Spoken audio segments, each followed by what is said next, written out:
This week on Falcon Weekly, we have students and faculty reactions to President Williams' resignation, the upcoming Black Friday, and a fatal wreck in Fairfield. All that and more on Falcon Weekly.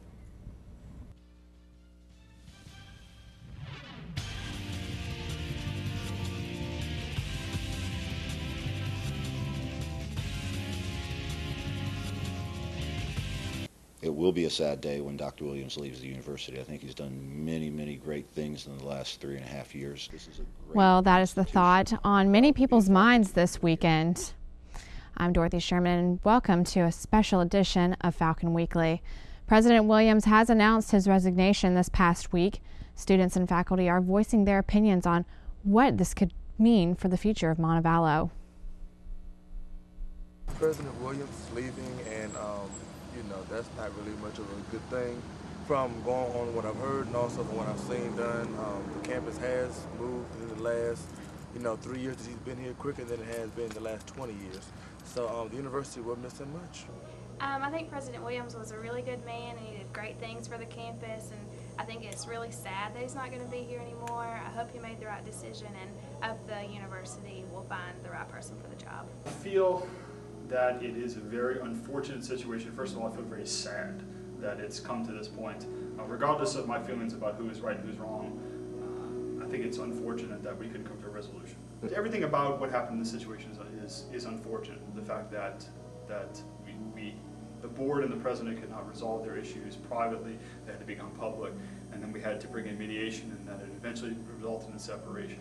I don't have any strong feelings about whether or not who's to fault and who's to blame, because I think both parties are equally to blame in some respects. It's been such a positive atmosphere, and I'm afraid that we're gonna lose the momentum that we've had. But maybe not. I think the most important thing that we need to do is to move on and realize that the University of Montevallo is bigger than any president or any board, and that the momentum comes from the students and from the faculty, and not from any single individual or group of individuals. As long as we do that, we'll be fine. We've weathered storms before, and we'll be able to do it again. Now let's go to the newsroom with Lauren Nickel to find out more on the departure. Lauren. Thanks, Dorothy.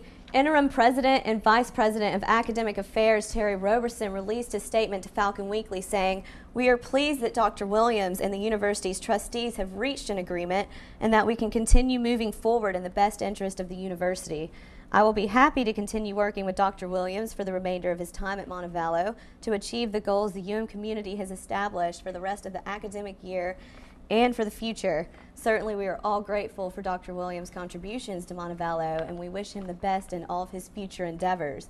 Now, the departure of Dr. Williams will mean many changes for the University of Montevallo, including SAC's reaccreditation process, fundraising, and the university's strategic plan.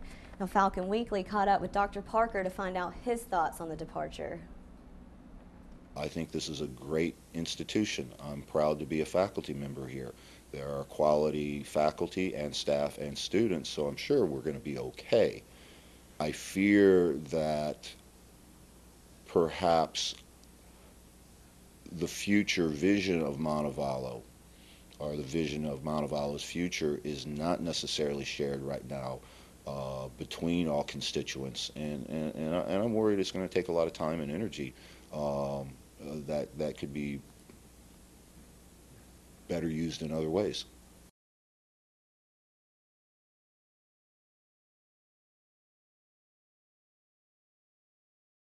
The 5 men on trial for their roles in the 9/11 attacks are pleading not guilty. They say it's to have a platform for their views and to express their criticisms of American foreign policy. The statement follows the Attorney General Eric Holder's decision to have the men tried in civilian court in New York.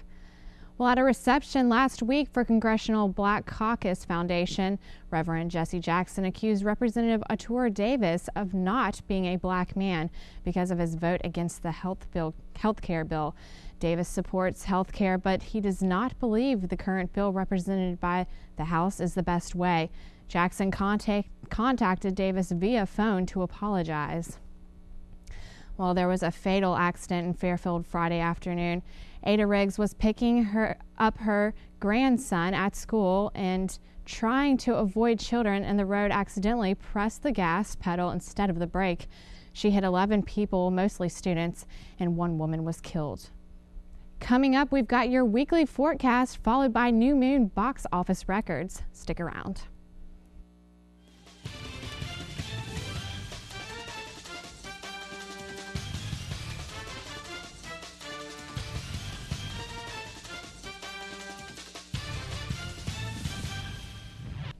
New Moon, the latest installment of the Twilight Saga, has broken weekend and midnight box office records while raking in nearly $260 million and has become history in the making.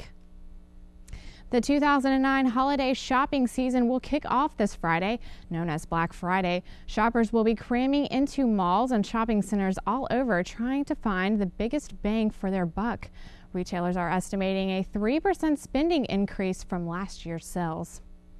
Well, this holiday season will bring joy to one Montevallo golfer. Falcon Weekly's Drew Grantham tells us about one golfer who made the team with just a few years under his par.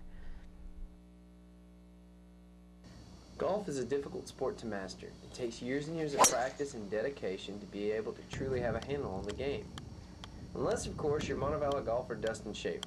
Sophomore is a walk-on for the Falcons, a feat that is quite impressive given the fact he has only played the game for 3 years. After picking it up from his grandfather, he quickly learned that while it was a tough game, he had a knack for it. I played like the first couple times, and I mean, it was pretty horrendous, like probably 115 or so. But my grandpa said I had a natural swing and I should try. While only playing 1 year of high school golf, Schaefer walked onto the Montevallo team and is hoping for a scholarship soon. He told me that if I did well in the spring, that it's possible that he could send some athletic scholarship my way. The fact that Schaefer's accomplished so much in so little time is almost inspiring to some of the other students around campus. I mean, if someone can learn to play golf so quickly, and you know, it's something, I don't know, I think it's something I might could do. I just picked it up a little bit. And while Dustin might acknowledge that his story is impressive, he is more focused on how well he thinks the team is going to perform. But now with Coach Pratt, everything seems to be moving forward, and we're really competitive now, and it's a good move for us. For Falcon Weekly, I'm Drew Grantham reporting. Now it's time for what's worth tweeting about in Twilly's tweets. Twilly. Again, Iron Bowl 2009. While Auburn had a break, Alabama breezed 45-0 through UT Chat on Saturday.